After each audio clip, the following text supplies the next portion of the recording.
Welcome to the Pooch Parenting Podcast, a podcast for parents with dogs. I'm Michelle Stern, a certified professional dog trainer, mom, and former teacher. Living with kids and dogs at the same time can feel like a circus. I know because I lived it too. Join us as we interview a variety of experts and parents to discuss topics that will make parenting with dogs easier, safer, and less chaotic. Also, you can love living with your dog again. I'll always keep it real, which might even mean that you hear the messiness of life in the background on occasion, but at least you know you're not alone. Today's episode is dedicated to the members of the Pooch Parenting Society. Every week, my members get to ask any questions that they have about parenting kids and dogs or about raising dogs in general. And last week, one of my members asked me a really important question. And in fact, as a dog trainer, this is something I think about all the time. So I thought that I would share my answer with her, with all of you. What she wanted to know was what I would do differently if I got another puppy or dog. Well, I do hope to get another puppy at some point, possibly in the next 6 months or so, maybe in the next year. And I have a lot to consider about when I do it, what I get, and how I behave as the guardian or owner of my new baby dog. Now, many of you who have followed me for a while know that my young border terrier, Pippin, is struggling with separation anxiety. This is something that has plagued us from day one, and I definitely want to make sure that I don't struggle with this again when I get another dog. So this is going to be one of my number one priorities with my new baby. And I'm going to spend a lot of energy practicing helping that new dog to feel safe and happy and comfortable when left alone. Now, this is not something that you do right away, and it's not something that you do for long periods of time right at the beginning. So the way that I would start with this is I would have Puppy contained somewhere safe where it can't make a mistake, like chew my shoes or eat my carpet. And so that might look like a pen, for example, in a puppy safe zone in the house. And I would leave to go outside and get the mail and then come back. And then I would go take a shower and then come back. And by building brief absences over time, maybe increasing the duration a little bit on some of the absences, maybe reducing duration on some of them, the puppy can learn that I always come back and that they will be safe and comfortable even though I'm gone. So that was my number one thing that I wanted to say, is that I really want to work on creating a dog that has comfort. Because if I'm totally 100% honest with all of you, I do feel like Pippin can be a bit of a ball and chain sometimes. And I struggle with the limits that his separation issues put on my life. I don't feel like I can just leave and go out to dinner, COVID aside, of course, or go meet a friend without him. So I find that I'm arranging my life in such a way that Pippin can either come with me or that people come to my house instead, so that he is not put in a position where he feels really uncomfortable or stressed out. Now, the good news is, and I want you all to know, I'm not just resigning to my fate of having a ball and chain. And I have been working on his separation issues and helping him be more relaxed in different circumstances. But I am now working with a veterinary behaviorist who will be helping me with some behavior modification plans and medications to help him be more comfortable as he learns that he is safe with me leaving. So this is going to be a long process, and I'm sure that I will share the experience with you in more detail.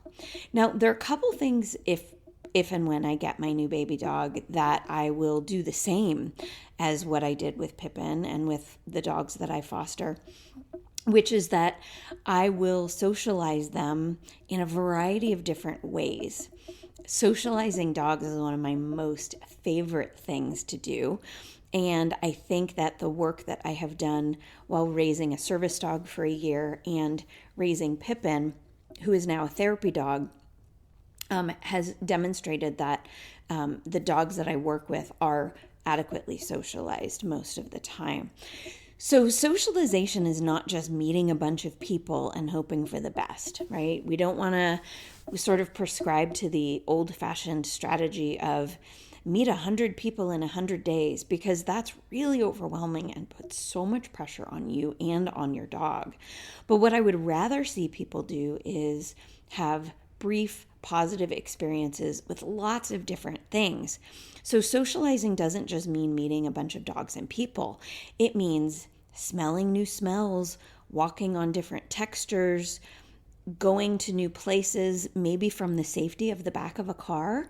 Maybe I could open the trunk of my car so the dog could see out, or I could just roll the windows down so that they hear the sounds of children playing, or the sound of shopping carts being pushed around a parking lot outside of a grocery store or Home Depot.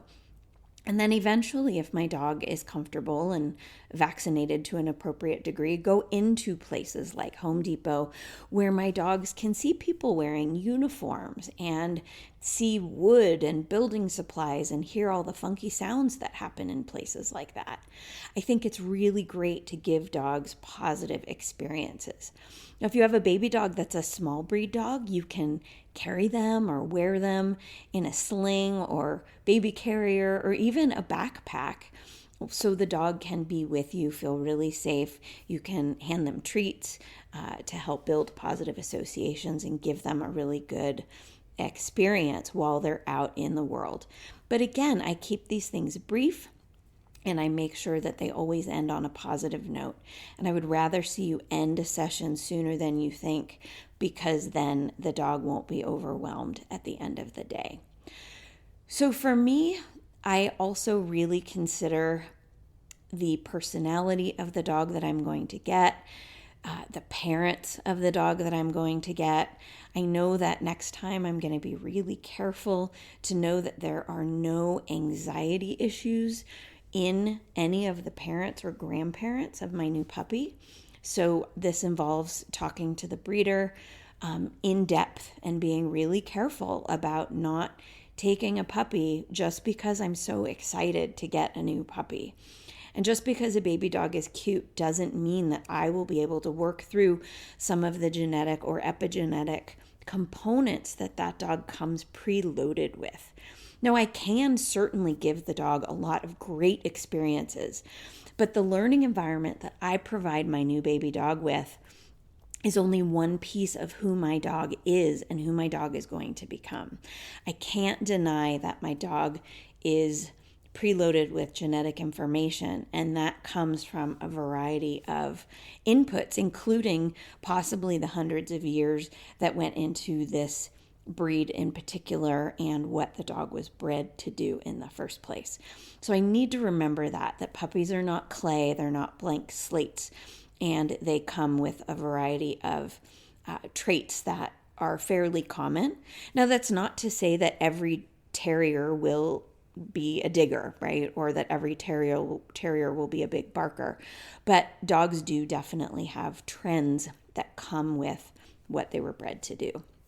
So I'm using a different breeder for my next dog, and I'm being very careful, and I'm communicating with him very carefully about what I want, what I don't want. I really am looking for a dog who has emotional stability and confidence so that we can be a great team moving forward and going out into the world, hopefully doing more therapy work, etc. So, in summary, with my new dog, what will I do differently? Well, I'm definitely going to work a lot on helping my dog be confident, being left alone, and socializing my dog in really positive and varied ways so that he or she becomes confident out in the world with people, with dogs, with wildlife, and in a variety of different circumstances.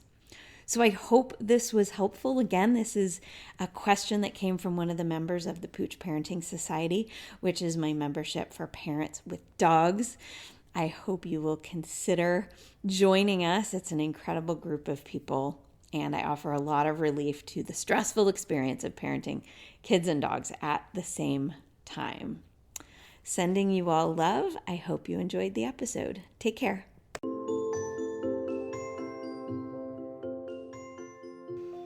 If you haven't already, please subscribe to the Pooch Parenting Podcast on the podcast app of your choice. For ongoing support, get on the waitlist for the Pooch Parenting Society, where I share training tips, activities, and coaching so families with dogs can live in harmony.